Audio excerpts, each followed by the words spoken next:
it's fundamentally what we argue in our book, that to some extent, not engaging with AI is what truly risks de-skilling our students in the long term. There is a time and a place where it's important to keep AI at bay in our teaching. It's the case, for instance, in language teaching, where you want to help your students develop as autonomous linguists.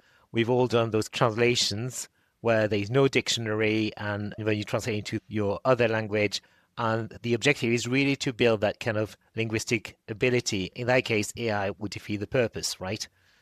There is a time where it's okay to say, don't use AI, make your own mistakes because that's how you learn, and develop your own resources, linguistic resources, basically learn to walk before you run. That's sometimes the argument that's used on translation programs. So I've heard some colleagues say that they would prefer to keep AI outside the classroom because they argue that using AI means that students don't learn how to translate for themselves, they don't learn how to translate full stop, they're de-skilling. As a result of that, we should ask our students to translate with ink and a quill because any kind of technology is cheating, right? Or should we say to our students, no, you're not allowed to use the internet as a resource because that's cheating?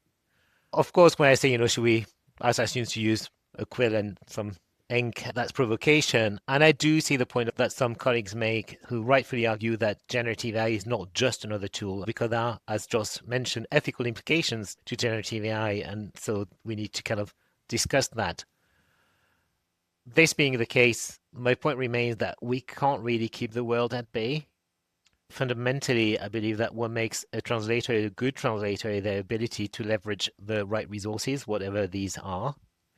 If we don't allow our students to engage with AI on our program, then we risk becoming complicit in the de-skilling of our students because they most likely use AI anyway, but they'll do it badly and with little awareness of the limitations or the ethical implications of AI. The students who don't use AI or refuse to use AI, because we have some students who refuse to use AI for ethical reasons, they won't develop any AI skills, and it'd be difficult for them to remain competitive in the language industry long term if they don't have any understanding of any kind of data literacy, any understanding of what AI does, etc. What we need to do is understand when it's okay to use AI and when it's okay not to.